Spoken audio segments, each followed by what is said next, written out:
جو دن مجھے اور ادریس کو ایک ساتھ گزارنے تھے وہ ان کے ماں باپ گزار رہے تھے۔ میں جب جب ساس کو تیار اور شرماتا دیکھتی تو میرے دل پر ایسا ہی بوجھ آ جاتا تھا۔ کچھ دیر بعد ساس نے مجھے آواز دے کر کہا تھا کہ وہ اور سسر باہر جا رہے ہیں۔ میں دروازے کی اچھی طرح کنڈی لگا دوں، نہ چاہتے ہوئے بھی میں کمرے سے باہر نکلی اور میں نے دروازے کی کنڈی لگا دی۔ وہ دونوں گاڑی پر بیٹھ کر جا چکے تھے۔ میں واپس کمرے میں پہنچی تو میرا فون بج رہا تھا۔ ادریس کا فون تھا۔ میرا دل اتنا بوچھل تھا کہ میں نے فون اٹھاتے ہی ادریس سے لڑنا شروع کر دیا۔ وہ پریشانی سے پوچھنے لگے، کیا بات ہے نیتا، تم نے اچانک ہی جھگڑا کیوں شروع کر دیا ہے؟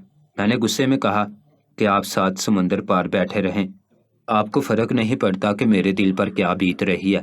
یہاں آپ کے ماں باپ کا عشق ہی ختم نہیں ہو رہا۔ آپ کی ماں کو اپنی عمر کا خیال بھی نہیں ہے، کس طرح کے کپڑے پہنتی ہیں، کیسا میک اپ کرتی ہیں، آپ کو کچھ ہوش بھی ہے؟ لیکن آپ کو کیا پتا، یہاں محلے والے ہم پر ہنستے ہیں، پاس پڑوس والے مذاق اڑاتے ہیں کہ بڑی بی کا دماغ خراب ہو گیا ہے۔ اوپر سے انہیں دیکھ کر میری جان الگ جلتی ہے۔ جس طرح مجھے تیار ہونا چاہیے اس طرح میری ساس تیار ہوتی ہیں۔ میرے جو منہ میں آیا میں اپنے شوہر سے کہتی چلی گئی، یہ بھی نہ سوچا کہ میری ساس ان کی ماں ہے اور میری یہ باتیں انہیں ناگوار گزریں گی۔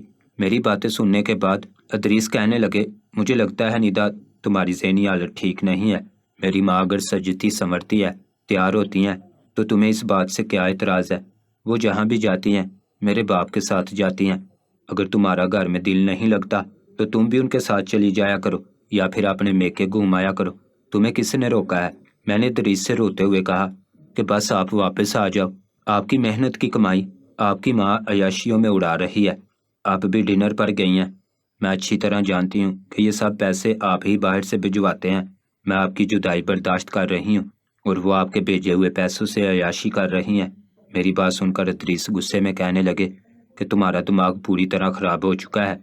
میں نے اماں کو کوئی پیسے نہیں بھیجے، میں جو بھی پیسے بھیجتا ہوں تمہارے اکاؤنٹ میں بھیجتا ہوں اور گھر کا خرچہ بھی تم ہی دیکھتی ہو، لیکن تمہاری شک کرنے کی عادت نہیں جاتی۔ اگر ماں نے تمہیں کوئی تکلیف پہنچائی ہے تو مجھے بتاؤ، وہ تمہیں میکے جانے سے روکتی ہیں؟ کیا تمہیں خرچہ کرنے سے روکتی ہیں؟ کسی اور طرح سے تمہیں تنگ کرتی ہیں؟ اگر ایسی کوئی بات ہے تو میں خود ان سے بات کروں گا، لیکن اگر وہ تمہیں پریشان نہیں کرتی اور اپنی زندگی گزارتی ہیں تو پھر تمہیں یہ حق نہیں پہنچتا کہ تم مجھ سے فضول کی شکایتیں لگاؤ۔ میں نے تو یہ سوچ کر فون کیا تھا کہ کافی دنوں سے تم سے بات نہیں ہوئی، کچھ اچھی بات کروں گا، محبت سے تمہارا حال چال پوچھوں گا، لیکن ہمیشہ کی طرح فون اٹھاتے ہی تم نے میری ماں کی شکایتوں کا ڈھیر لگا دیا ہے۔ اب میں تم سے کیا ہی بات کروں؟ یہ کہہ کر ادریس نے فون بند کر دیا تھا۔ وہ شدید غصے میں تھے اور اس بات کا احساس مجھے ان کا فون رکھنے کے بعد ہوا تھا۔ میں نے دوبارہ ان کا فون ملایا لیکن اب نمبر بند آ رہا تھا۔ مجھے اپنی عقل پر افسوس ہونے لگا۔ میں سر پکڑ کر رونے لگی۔ میں نے اپنے ہاتھوں سے خود اپنے گھر کو آگ لگائی تھی۔ سات سمندر پار بیٹھے اپنے شوہر کو ناراض کیا تھا۔ مجھے خود بخود اپنی ساس سے اور بھی نفرت محسوس ہوئی۔ یہ سب کچھ انہی کی وجہ سے تو ہو رہا تھا۔ میری نظروں میں وہی گناہ گار تھیں۔ کبھی کبھی تو مجھے لگتا تھا کہ وہ یہ سب کچھ جان بوجھ کر کرتی ہیں۔ میں نے ادریس سے محبت کی شادی کی تھی، شاید وہ اسی وجہ سے مجھے سزا دے رہی تھی۔ میں اور ادریس ایک ہی ساتھ ہائی اسکول تک پڑھے تھے۔ ہم دونوں میں بہت زیادہ دوستی تھی، پھر دوستی محبت میں تبدیل ہوئی اور ادریس نے اپنی ماں سے کہہ کر مجھ سے منگنی کر لی۔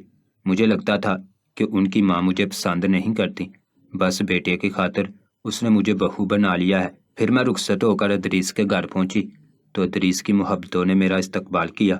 میری زندگی بہت خوبصورت ہو گئی، لیکن پیٹ صرف محبت سے نہیں بھرتا۔ میری بہت سی فرمائشیں اور خواہشیں تھیں۔ میں چاہتی تھی کہ میرے منہ سے نکلی ہر بات ادریس فوراً پورا کر دے، لیکن ان کی نوکری میں یہ سب کچھ ممکن نہیں تھا، اس لیے وہ مجھے چھوڑ کر پردیس چلے گئے۔ میں نہیں چاہتی تھی کہ وہ پردیس جائیں، لیکن ادریس کو لگتا تھا کہ ہمارے مستقبل کے لیے یہ ضروری ہے۔ شروع میں مجھے لگا کہ کچھ مہینوں کی بات ہے، وہ وہاں پر اچھا پیسہ کما لیں گے تو میں انہیں واپس بلا لوں گی، لیکن دن مہینوں میں بدلتے چلے گئے اور ادریس واپس نہ لوٹے۔ ان کی وہاں اچھی نوکری سیٹ ہو گئی تھی۔ وہ میرے اکاؤنٹ میں ایک بڑی رقم بھیجتے اور کہتے کہ جو کچھ تمہیں چاہیے وہ خرید لو۔ شروع میں تو میں نے اپنی پسند کی ڈھیروں چیزیں خریدی، کپڑے، میک اپ، جیولری، لیکن دھیرے دھیرے مجھے یہ سب کچھ بے معنی لگنے لگا، کیونکہ یہ سب کچھ میں جس کے لیے یوز کرنا چاہتی تھی وہی میرے پاس نہیں تھا۔ دوسری طرف میری ساس تھی جو ایک سے بڑھ کر ایک جوڑا پہنتی، تیار ہوتی اور سسر کا ہاتھ پکڑ کر گھر سے باہر نکل جاتی۔ ان کو دیکھ کر مجھے اپنی بے رنگ زندگی پر افسوس ہوتا تھا، اپنے آپ پر غصہ آتا تھا۔ میں چاہتی تھی کہ اب ادریس کو واپس بلا لوں، لیکن اب وہ وہاں پوری طرح سیٹ ہو گئے تھے اور ان کا واپسی کا فی الحال کوئی ارادہ نہیں تھا۔ ان کا کہنا تھا کہ بار بار اتنی اچھی نوکری نہیں ملتی، اور یوں دھیرے دھیرے ہم دونوں کے درمیان دوریاں بڑھتی چلی گئیں۔ اب بھی فون بند کر کے مجھے احساس ہوا تھا کہ ہمارا رشتہ پوری طرح بے جان ہو گیا ہے۔ میں تنہائی کی آگ میں بری طرح جل رہی تھی۔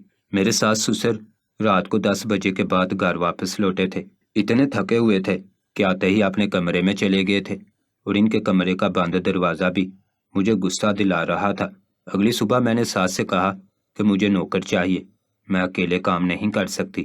پہلے تو میری ساس نے حیرت سے مجھے دیکھا، کیونکہ گھر میں اتنے لوگ ہی نہیں تھے۔ ساس خود بھی میرے ساتھ کام کرتی تھی، اس لیے وہ کہنے لگی کہ نوکر کی کیا ضرورت ہے، اگر کام میں کوئی مسئلہ ہے تو میں کر لوں گی۔ لیکن میں اپنی بات پر اٹک گئی۔ مجھے بس جھگڑے کا موقع چاہیے تھا تاکہ میں ادریس کو بتا سکتی کہ ان کی ماں ظالم ہے۔ میں نے کہا کہ نہیں، مجھے نوکر ہی چاہیے۔ کل کو آپ اپنے بیٹے سے کہیں گی کہ میں نے آپ کے ساتھ زیادتی کی ہے۔ میری اس بات پر وہ چونک کر میری طرف دیکھنے لگی۔ میرے سسر بھی موجود تھے، کہنے لگے ٹھیک ہے بہو، میں نوکر کا انتظام کر دیتا ہوں، تم فکر نہ کرو۔ ہمیشہ کی طرح میرے سسر نے پھر جھگڑے کا موقع ختم کر دیا تھا۔ اکثر ایسا ہی ہوتا تھا، بڑی مشکل سے میں کبھی کوئی موقع تلاش کرتی تو میرے ساس سسر دونوں میں سے کوئی ایک کسی نہ کسی طرح بات ختم کر ہی دیتا۔ ابھی مجھے لگا تھا کہ یہ بات طول پکڑے گی، میری ساس اتنی آسانی سے نہیں مانے گی، لیکن اسی شام کو میرے سسر ایک 14 سالہ لڑکے کو لے کر ہمارے گھر آ گئے۔ کہنے لگے اس کا نام شام ہے اور یہ آج سے ہمارے ساتھ ہی رہے گا۔ کہنے کو وہ 14 سال کا تھا، لیکن اچھا خاصا لمبا چوڑا اور خوبصورت لڑکا تھا۔ میں حیرت سے اس سے دیکھنے لگی کہ یہ میرے سسر کو اتنی جلدی کہاں سے مل گیا۔ سسر کہنے لگے چھوٹا کمرہ کھول دو، اس کی صفائی خود کرے گا اور اب یہیں رہے گا۔ یہ سن کر میں خوش ہو گئی کہ تھوڑے بہت کام سے میری جان چھوٹی تھی اور اپنا غصہ نکالنے کے لیے بھی مجھے کوئی موقع مل گیا تھا۔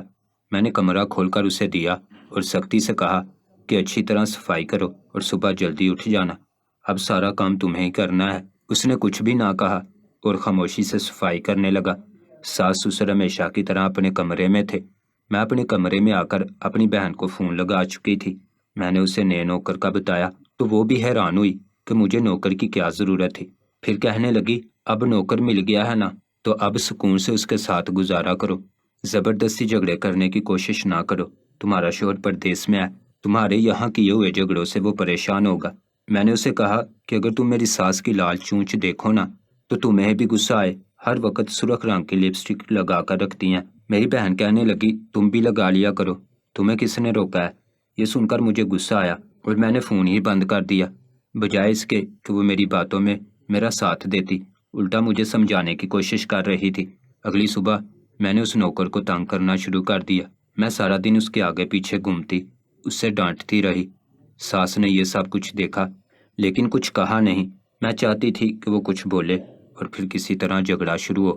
اب مجھے ادریس کے آگے یہ ثابت کرنا تھا کہ میری ساس بری ہے، ظالم ہے، لیکن میری ساس نے ایک لفظ بھی نہ کہا، بلکہ وہ خاموشی سے اپنے کمرے میں چلی گئیں۔ یہ دیکھ کر میرا اور خون جل گیا۔ میں خاموشی سے چارپائی پر بیٹھی تو وہ 14 سالہ ملازم شام میرے پاس آ گیا۔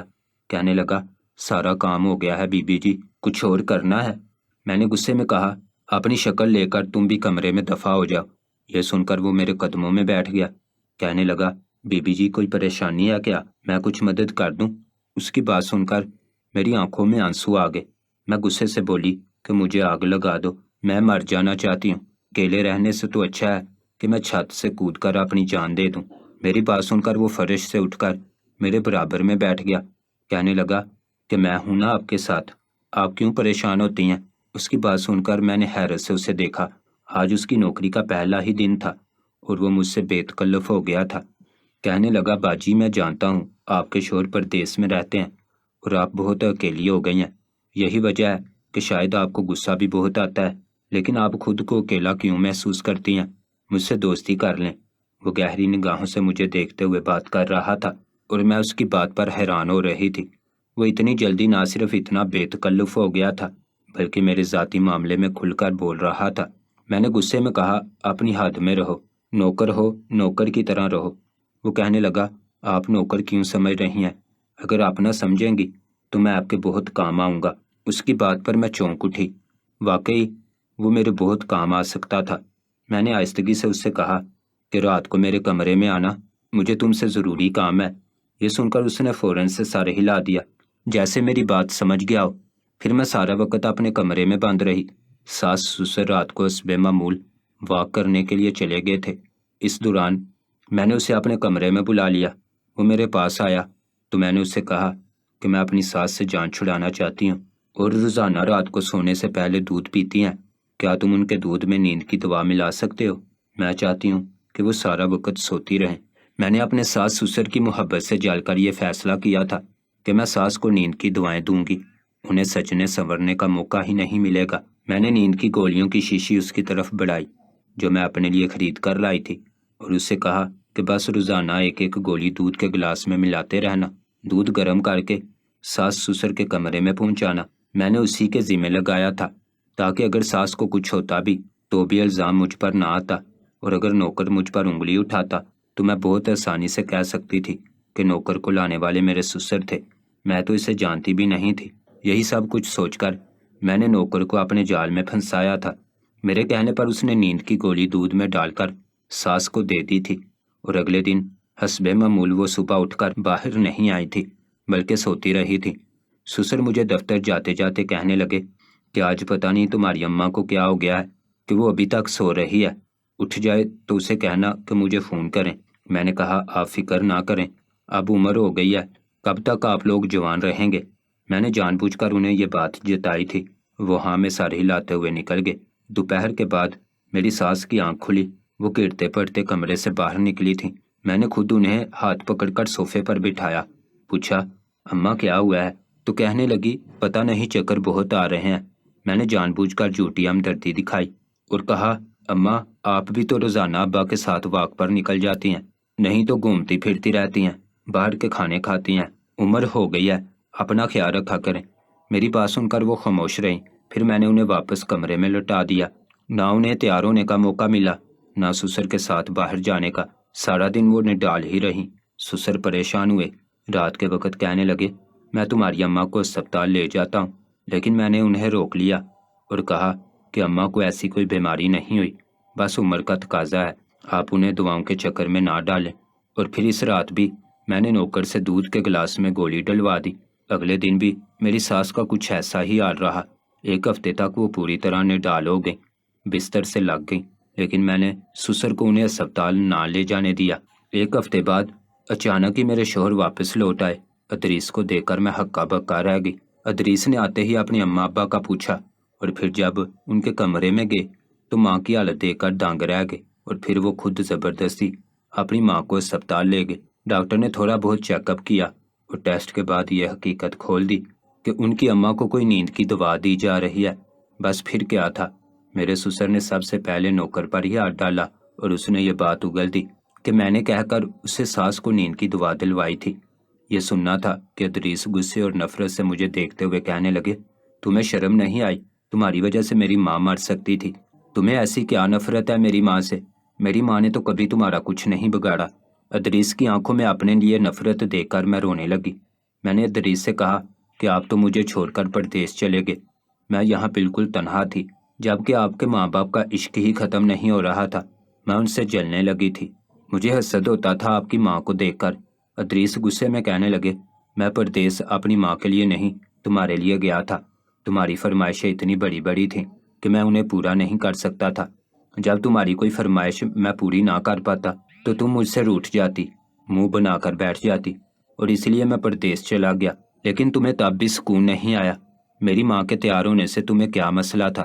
تمہاری نظر میں وہ بوڑھی ہوں گی، لیکن میرے باپ کے لیے ان کی بیوی ہے، اور ایک شوہر کی نظر میں اس کی بیوی جوان یا بوڑھی نہیں ہوتی، اس کی محبت ہوتی ہے۔ میرے ابا میری اماں کو تیار دیکھ کر خوش ہوتے ہیں۔ میری اماں نے ساری زندگی اپنی خواہشوں کو ابا اور میرے لیے قربان کیا۔ ابا کی کم تنخواہ میں بھی انہوں نے گزارا کیا۔ آج ابا کی اچھی نوکری ہے، کوئی پریشانی نہیں۔ تو اگر اماں اپنی جوانی کی ادھوری خواہشوں کو پورا کرنا چاہتی ہیں تو تمہیں کیا تکلیف ہے؟ میں تو تمہارے ساتھ یہی رہنا چاہتا تھا، لیکن تم دوسری عورتوں کی طرح گزارا نہیں کر سکتی تھی۔ تمہیں اپنی ہر خواہش کو مجھ سے منوانا تھا اور اس لیے میں چلا گیا، لیکن مجھے یہ نہیں پتا تھا کہ تم میری ماں کو مارنے کا سوچو گی۔ تم واپس اپنے گھر چلی جاؤ، میں تمہیں برداشت نہیں کر سکتا۔ ادریس نے مجھے گھر سے نکلنے کا کہہ دیا تھا، لیکن میرے سسر درمیان میں آ گئے، کہنے لگے بہو کی غلطی نہیں ہے، ہمیں ہی سوچنا چاہیے تھا کہ وہ اداس اور پریشان ہے، ہمیں شاید اس کے آگے پیار محبت سے نہیں رہنا چاہیے تھا۔ تم بہو کو گھر سے نہ نکالو، ہم آئندہ سے بہت خیال رکھیں گے۔ میری ساس بھی شرمندہ تھی، کہنے لگی مجھے معاف کر دو، میں کبھی دوبارہ اس طرح تیار نہیں ہوں گی، لیکن تم اپنا دل چھوٹا نہ کرو۔ میری ساس مجھ سے بہت محبت کرتی تھی، روایتی ساسوں کی طرح نہیں تھی۔ انہوں نے میری بہت سی غلطیوں اور بہت سے تلخ رویوں کو بھی نظر انداز کیا تھا، اور اس بات کا احساس مجھے اب ہو رہا تھا۔ وہ میری خاطر اپنے شوہر سے دور رہنے کو بھی تیار ہو گئی تھی۔ میں نے اپنے ساس سسر سے معافی مانگی تھی، ادریس سے بھی معافی مانگی تھی۔ اپنے باپ کے کہنے پر ادریس نے مجھے معاف کر دیا تھا۔ میں نے ان سے کہا تھا کہ اب پردیس نہ جاؤ، میں جیسے بھی ممکن ہوگا ان کے ساتھ گزارا کر لوں گی۔ میری بات مان کر وہ دوبارہ پردیس نہیں گئے تھے۔ پہلے بھی ان کی یہاں نوکری اچھی تھی، لیکن میری ہی خواہشیں زیادہ تھیں۔ میں نے اپنی خواہشوں کو محدود کر لیا، کیونکہ میں جان گئی تھی کہ دنیاوی چیزوں سے کہیں زیادہ بڑھ کر اپنوں کی محبتیں ہوتی ہیں۔ میرے ساس سسر نے تو مجھے عزت اور مان دیا تھا، میں نے ہی ان کا مان توڑا تھا۔ میرے سسر میرے لیے ہی نوکر لے کر آئے تھے، لیکن میں نے اس سے الٹا ان کے خلاف استعمال کر لیا۔ وہ بھی چند پیسوں کی خاطر میری بات مان گیا، لیکن اب میری آنکھیں کھل گئی تھیں۔ میری ساس نے ساری جوانی اولاد کی خاطر قربان کر دی تھی۔ اب بڑھاپے میں ان کا اتنا حق تھا کہ وہ سجتی سنورتی اور اپنی خواہشیں پوری کرتی۔ نہ جانے کیوں ہم بوڑھے لوگوں کو اچھا سا تیار دیکھ کر ان پر ہنستے ہیں، انہیں نہ جانے کیا کچھ کہتے ہیں۔ ہم یہ کیوں نہیں سوچتے کہ ان عورتوں نے اپنی جوانی میں کتنی قربانیاں دی ہوں گی؟ اب اگر بڑھاپے میں یا اپنی کچھ خواہشات پوری کرنا چاہتی ہیں تو پھر ہمیں اس بات پر اعتراض کیوں ہوتا ہے؟ کیا بوڑھے لوگوں کو جینے کا حق نہیں ہے؟